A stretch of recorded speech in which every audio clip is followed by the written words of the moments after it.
Hand of Midas is one of the most popular items right now, and I'm here to teach you everything about this polarizing item. When and why you should buy it, efficiency tricks, as well as some spicy knowledge you might not be aware of. Did you know that Dazzle's ult works with stuff in your backpack? This is why you should never sell your Midas, even if you are 6 slotted as Dazzle. If you have Octarine, you're gonna get about a 25 to 30 second Midas cooldown despite having it in your backpack. It's insane. Let's start by crushing a myth that people still don't get.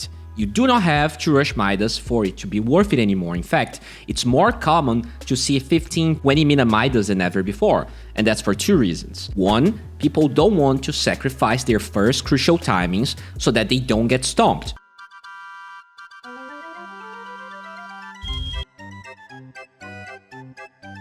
But they also understand that forcing the early timings too much is really hard. And in this meta, it's easier to just farm with Midas when their core items were already acquired and they can already do what their hero is supposed to. Especially in pubs where coordination is lacking, to say the least. In general, there are a couple of things you need to be asking yourself when going Midas. How likely is this game going to be long? If you are playing against a Pugna Luna lineup, there is a decent chance the game can end fast, so going Midas in a game like this one could be risky. But in general, especially in pubs, games are gonna be long. Games oftentimes reach 50 plus minutes, and so Midas pays for itself even if you get it at 15-30 minutes.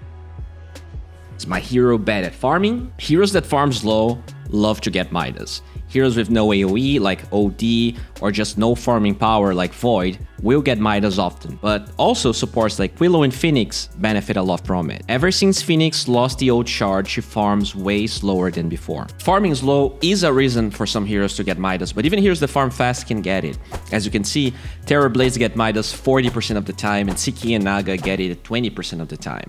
You get Midas in these heroes when your laning stage is so bad that you know you're going to be farming for a long time, or when your team has no early timings, so just, rushing a BKB might not make sense because you can't fight early anyways. Will I move a lot this game? Heroes that move a lot and have shitty farming skills are going Midas frequently nowadays. It's not unheard of to see Tinies that rush Blink Dagger getting Midas afterwards. Invoker is also the classic hero that moves a lot early but gets Midas as the game unfolds. Earth Spirit is a very menacing hero in the early mid game, but just like Tiny, needs Midas if he wants to scale later on, just because it farms pretty mediocrely. How slow is my hero? Why do you think a hero like Doom gets Midas 94% of games and other offlaners like Bristle, Centaur, Axe pretty much never pick it up? Doom can only fight with his OT online and the cooldown is gigantic.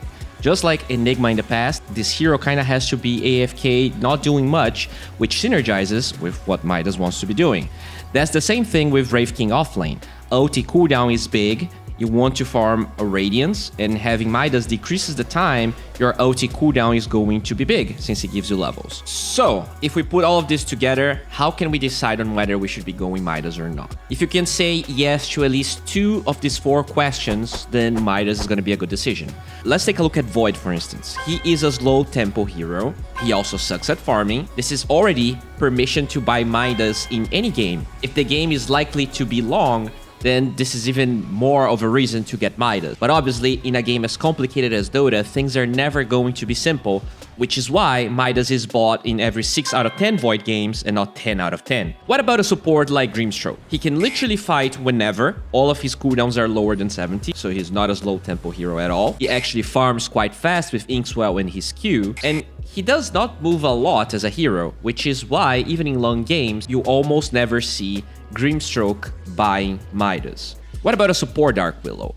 The hero farms very slowly, so in games that could go the distance, it's very common to see Willows going for Midases.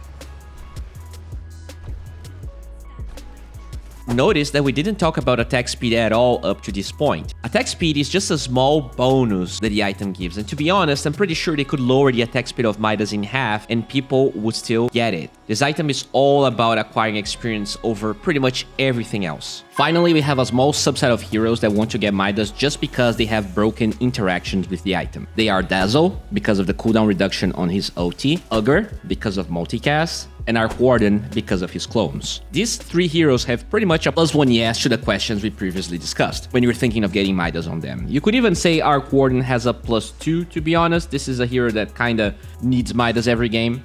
This decision is mostly based on the role that you are playing. Carry, for instance, can be the greediest role when it comes to rushing Midas. The normal progression is going to be either a small item and upgraded boots before completing Midas. For every other role, getting a Midas is related to reaching the timings you need to play the game. For Earth Spirit Invoker, that might be Vessel. For a hero like Phoenix, it could be Urn or Shard. But in games you got too rough of a lane and your timings are just too late, getting Midas with no items is fine, especially if you hit a big team fight and suddenly you get 1,000 gold from it. Tusk and Tiny are heroes that can go blink and then get a Midas, since there's no cheap item that will really change their game from that point in the next 5 to 10 minutes. And at the same time, the nature of the hero is based on roaming a lot, and they will fall off both in experience and gold at the end of the day if they don't get it. This chart perfectly explains how to use Midas. In the past, you wouldn't care to use Midas on an A or even B tier creep just because you would be wasting time every second it was ready but not used. Nowadays, you will see players really taking their time choosing the creep they want to Midas. In general, the best approach is any large creep besides the Pinecone guys until minute 22:30. Even though Catapult is satisfying to Midas, use it only if you can prevent it from doing damage to a tower, or if your second Midas charge is coming in and you're yet to use it. Finally, let's talk about some efficiency Midas tricks. Basically, if you're playing carry or mid that right clicks, like OD, you don't have to follow this, but for supports and other heroes, it makes no sense not to do it. Send your Midas completed from the fountain rather than getting the gloves before, as will give you a head start when it comes to the cooldown, give you some extra experience and gold, and you're really not gonna use that attack speed from the Gloves of Haste. Also, if you're playing Ogre, make sure to Midas when you have enough creeps nearby. This is more important when you're level 12 or 18 when you can proc 3 or 4x multicast, but using Midas when there's only 2 creeps could potentially lose you a lot of experience and gold. In this case, stack a camp, or wait a little bit for a full wave of creeps if you are past minute 22:30. Before that, always use it on large camps. Guys, finally, I want to thank everyone that joined my Patreon for the giveaway of my new keyboard. I'm super excited to share this prototype with you guys, and I promise all of the perks of the Patreon are on the way. I didn't really get too in-depth about the issues that happened with me this year, but it has not been an easy year, so I apologize for the small delay.